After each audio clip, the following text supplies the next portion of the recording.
Hello everyone, welcome back again to Liverpool Report today. We've got the latest updates on our beloved club Liverpool, but before we dive in, make sure to subscribe so you never miss a moment of Liverpool Report news. Let's get started. Under the guidance of Arneslot, Trent Alexander-Arnold has seen a shift in his role at Liverpool, taking on less creative responsibilities. The 26-year-old has had a stellar season with the Premier League Titans, who are on track to win the title. With just 9 matches remaining this season, Liverpool hold a comfortable 12-point lead over second-placed Arsenal. However, it's uncertain when the right-back will be back on the pitch following an ankle injury he sustained earlier this month. Speculation is rife about the England star's future at his childhood club, with rumours of a possible summer transfer to Real Madrid gaining momentum. As yet, no new contract has been agreed upon with Liverpool, and the vice-captain's current deal is set to expire at the end of this season, along with those of Virgil van Dijk and Mohamed Salah. Despite impressing Slot with his offensive prowess and enhanced defensive skills, Alexander-Arnold's position within the team has evolved since the Jurgen Klopp era, something the player himself has acknowledged. The role depends on the game because, if you think of Man United away, I played almost like a number 10. I was higher up the pitch because of the way they pressed, Alexander-Arnold revealed to LiverpoolFC.com in October. In certain games, I'll be inside because of the way the opposition press. Sometimes they press differently. It all varies on how they press, reports the Liverpool Echo.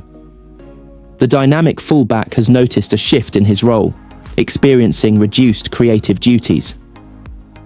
This season, Alexander-Arnold has seen a decrease both in playing and receiving progressive passes, and he's also setting career lows for passes into the final third and into the box.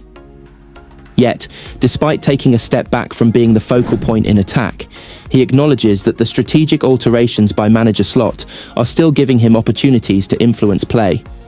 The manager will dissect how they press so we can outnumber the way they press, he admitted. If they press with 3, we'll have 4 players around, so that we can play through them. If they press with a 2, then there'll be 3 players, etc., etc. It's just about who those players are and where it works best. So, wherever the manager tells me to be, I'll be there because he'll tell me that's most likely where you'll get the ball.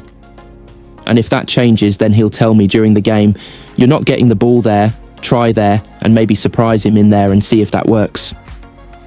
Throughout the game, there's a lot of things going on, but if I understand it, then it'll work. So far it has. Slot opened up about his focus on enhancing Alexander-Arnold's defensive skills, which have faced scrutiny over the years. Speaking to TNT Sports in January, he acknowledged the progress of his player. When we started to work together, I emphasized also a bit on his defensive work, Slot revealed. He had to keep producing the numbers in assisting goals, but if we wanted to be a team that concedes less shots, he had to improve a bit in defending. We have spoken a lot to him about consistency. Because he's been quite long with this club, he sometimes trains or has played games like, it's another one from 200 that I've already played, or all these sessions I've already had. This is where we've worked on, and I think we can see the progression he has made. Injuries have left Liverpool with a problem position for the Merseyside derby against Everton. Arne Slot's side host their rivals at Anfield on Wednesday night after a 16-day break since the defeat by Newcastle in the Carabao Cup final. The international break has given Liverpool plenty of time to take stock of their 2-1 defeat at Wembley, and they now have one sole focus: winning the Premier League title. The Reds hold a 12-point lead over second-placed Arsenal with 9 games remaining, the first of which comes against Everton in midweek. It comes just 49 days after the last Merseyside derby, which saw James Tarkowski smash in a dramatic injury-time equaliser for Everton at Goodison Park.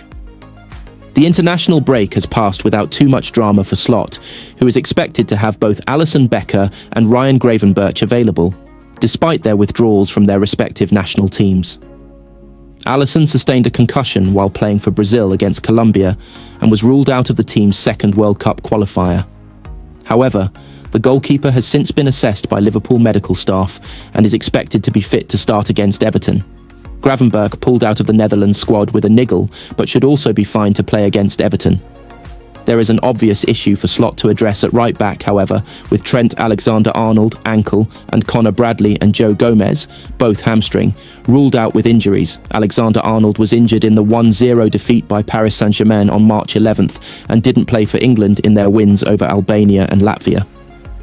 He is expected to return sometime later in April, but his absence and those of his understudy, Bradley, and fellow right-back option Gomez should mean a start for Jarell Quansah.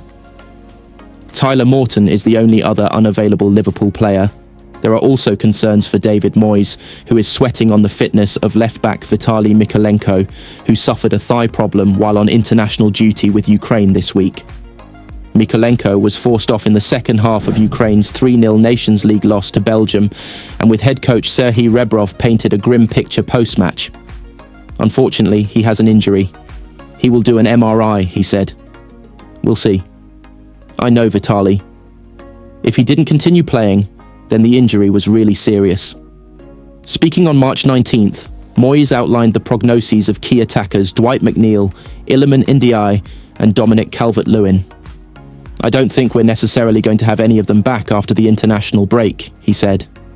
But we've got 3 boys there, Dwight, Illy and Dom, who we could all do with seeing back if we could.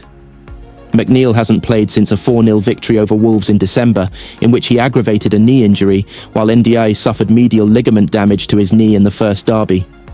They are both in contention to play versus Liverpool, having returned to training, but Calvert-Lewin is still out with a thigh injury, and midfielder Aurel Mangala is unavailable with an anterior cruciate ligament injury.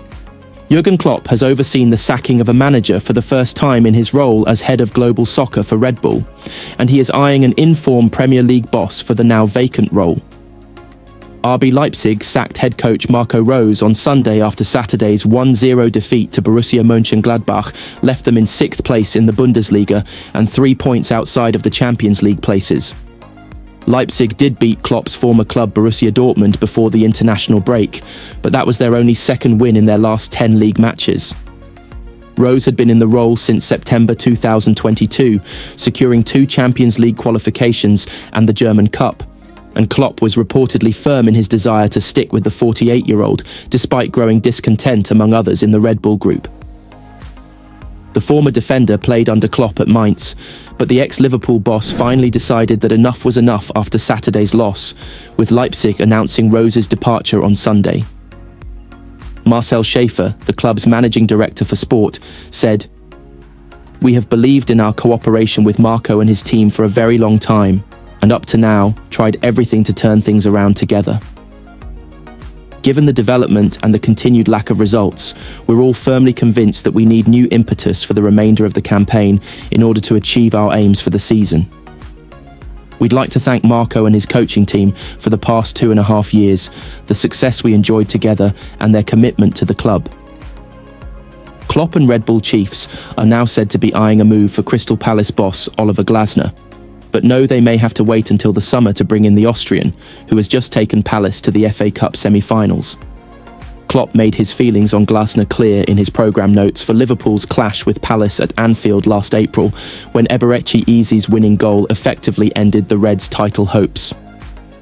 Oliver is someone whose work I know pretty well, as he is a manager who did a really good job in the Bundesliga with Wolfsburg and Eintracht Frankfurt before moving to Palace earlier this year, Klopp wrote.